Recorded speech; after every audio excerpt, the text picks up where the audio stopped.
এই রোমান গাড়ি আইতাছে তলে পড়বি তো। এই বেটা কি হইছে? তুই দেন্দার মতো আইডা রিস্কার তলে যেতাছিস কে? কি হইছে তোর?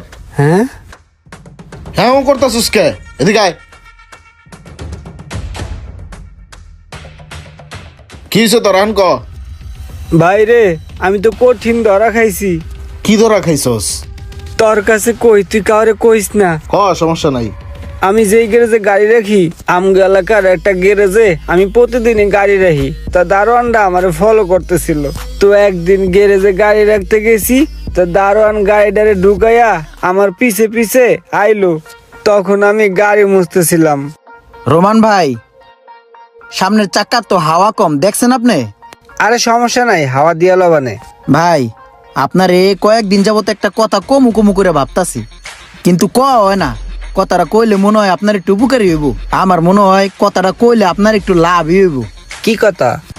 রোমান ভাই, কথাটা হইলো কি, আমাকে দেশের বাড়ি তো নওগা। আমার বাপ দাদারা বহুত ক্ষেত খামারি করে, তাই আমগো সেই ক্ষেত খামারি করতে বাজার গুন কিছু কামলা আনছে। তো একটা কামলা কি করছে, ধান কাটতাছে কাটতাছে হঠাৎ একটা জিনিস পাইয়া বইছে। ঠিক আছে ভাই, ওই কামলায় তো আমারে প্রতিদিন ফোন দিয়ে জ্বালায়, কয় ভাই একটা জিনিস পাইছি, জিনিসটা দেখতে চক চক চক চক করে। ঠিক আছে, আমার তো প্রতিদিন ফোন দেয়। তাহলে একটা কাজ করি, শোনো, তুমি আর আমি যাই দেখি জিনিসটা কি। যাইবেন? গেলে তো ভালো হয়, বুঝো না, জিনিসটা বোঝা গেল। চলেন যাই। তুমি যাই রেডিও, আমি রেডিও বাইরেতেছি। ঠিক আছে।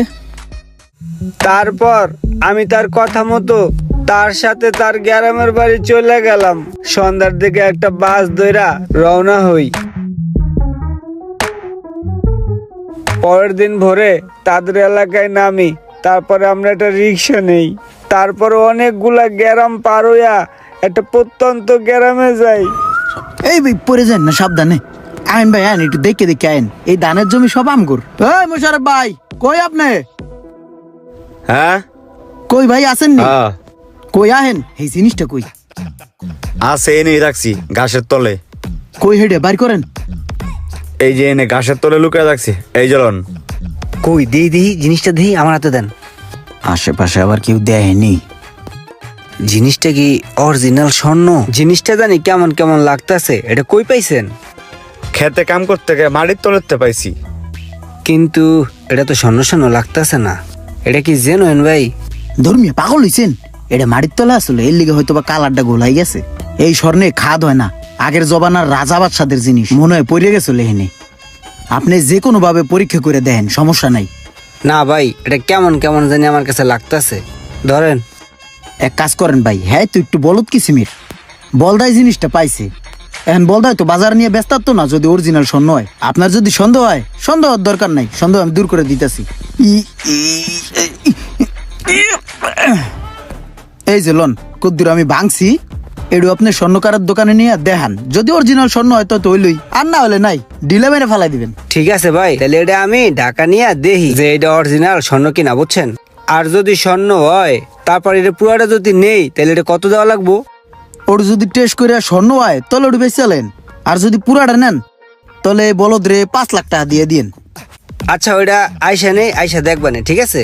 তা আসি আমি। হ্যাঁ ভাই, ওজন আছে আইসের প্রায়। ঠিক আছে, থাকেন আপনারা, গেলাম। তারপরে স্বর্ণের টুকরাটা নিয়ে আমি মহা খুশিতে ঢাকা চলে আসলাম। ঢাকা এসে এলাকার একটা দোকানে গেলাম চেক করতে। সে জিনিসটা দেখে একটা দাম বললো। আপনি জিনিসটা যেটা দেখাইছেন মোটামুটি ভালোই, কিন্তু 20,000 টাকার বেশি দেওয়া যাইব না। ঠিক আছে ভাই, দেন 20,000 টাকাই দেন। তা আসি ভাই, আপনার লাগে আবার দেখা হবে 2 দিন পরে। ভাই আসসালামু আলাইকুম। ওয়ালাইকুম আসসালাম। ভাই আপনার কাছে আইছিলাম একটা দরকারে। কি দরকার? ভাই ওই আমি তো একটা ব্যবসা ধরছি, তা আমার বাইকটা 1.5 লাখ টাকা বেচে চালাইছি, আর 1.5 লাখ টাকা লাগে। তা আমার 1.5 লাখ টাকা দেওয়া যায়? 2-1 মাসের মধ্যে আমি পরিশোধ করে দিম ভাই। আচ্ছা শোন, আমি তো এই মাসে 20,000 টাকা বেতন পাইছি, ওইটা আমার কাছে আছে।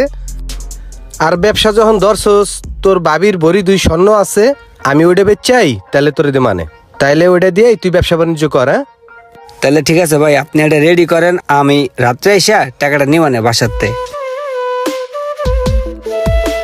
যাক, তাইলে ছোট ভাই অবশেষে তাইলে ব্যবসা বাণিজ্য ধরলো, ভালোই। যেভাবেই ও কর টাকাটা দিতে হইবে। তারপরে আমি টাকা অ্যারেঞ্জ কইরা ওই পুরা মালটা কেনার জন্য টাকাটা নিয়ে তার এলাকায় আবার যাই এবং তারা আমার জন্য অপেক্ষা করে। হ্যাঁ রমন ভাই, এবেলেন এবেলেন। আসসালামু আলাইকুম ভাই। ওয়ালাইকুম আসসালাম ভাই, এই জিনিস আনছেন? হ্যাঁ, এই কই হেডে আনছু? আছে এই যে। হাতের বাইর করেন ভাই। ভাই এই মালটা না আমারও কি লেজানি সন্দেহ সন্দেহ মনে হয়। আরে ভাই সমস্যা নাই, ভাগ্যে যা আছে তাই হবে না, সমস্যা নেই। এলন 3 লাখ টাকা আছে বুঝছেন, এটা রাখেন। কি কোন 3 লাখ না ভাই 5 লাখ? ভাই দুঃখের কথা কি কম, বাসায় কটা স্বর্ণগয়না আছে বুঝছেন, হেই আমি সেলাইছি। এরপর আমার একটা শখের হুন্ডা ছিল, হুন্ডাটাও আমি সেলাইছি। সব মিললে এই টাকাটা অ্যারেঞ্জ করছি ভাই, আর পারতেছি না। ঠিক আছে, এই 3 লাখ টাকায় রাখেন ভাই প্লিজ। ভাই এত কমে দেওয়া যেত না। বেটা রাখ বেটা, 3 লাখ দিছে এই তো বেশি। পাইছস তো হয় বেটা, না পাইলে কি করতি? রাখ বেটা। ভাই আপনি যান গা। ঠিক আছে ভাই, তাহলে আমি গেলাম। হ্যাঁ থাকেন ভাই ঢাকা গেলে দেখা হইব। আল্লাহ হাফেজ। দেই টেয়াটা দে, আমার কাছে একটা কাম আছে। পুরা স্বর্ণের পুতুলটা নিয়া আমি তো মহা খুশি ছিলাম রে মামা, যে আমার কপাল মনে হয় খুইলা গেছে। আমি তো খুশিতে আত্মহরা হইয়া ওইটা নিয়ে যাইতেছিলাম বিক্রি করতে, এমন সময় একটা কল আসলো। কিরে বা, তোরা তো পুরা ভালো ভাবছিলাম। তোর কাছে বিশ্বাস করে মাল বেচলাম 3 লাখ টাকা, টাকাটা দেখে লই নাই। এর লিগে তুই আম করে মনে কর 2 লাখ টাকা দিছিস পুরা জাল। কি কন ভাই, আমি তো সব টাকা অরিজিনাল দিছি। তুই ওই ঢাকা শহরের যেই চিপায় থাকস তোরা খুঁজা বাই করমু, বাই করে তোরা জাল টাকার মামলা দিয়া ছাড়মু। ফাউল একটা তুই থাকবি কোথায়, তোরা এই জায়গায় তো খুঁজা বাই করে এলাম। আয় বেটা চল। তারপর মামা আমি সেই জিনিসটা একটা স্বর্ণকারের দোকানে নিয়ে গেলাম। দোকানদার কয় ওইটা একটা মাটির পুতুল। বন্ধু, এখন আমার তো সব শেষ হয়ে গেল। অল্প লোভের আশায় আমার টাকা পয়সা জিনিসপত্র সব নষ্ট হয়ে গেল। এই কথা কাউরে কইতেও পারি না, সইতেও পারি না।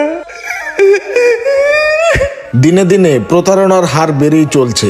এইরকম ঘটনা কার কার সাথে ঘটেছে অবশ্যই কমেন্ট করে জানাবেন। আর এসব প্রতারণা থেকে বেঁচে থাকার জন্য ভিডিওটি শেয়ার করে সবাইকে দেখার সুযোগ করে দিন। সবাই ভালো থাকবেন। আসসালামু আলাইকুম।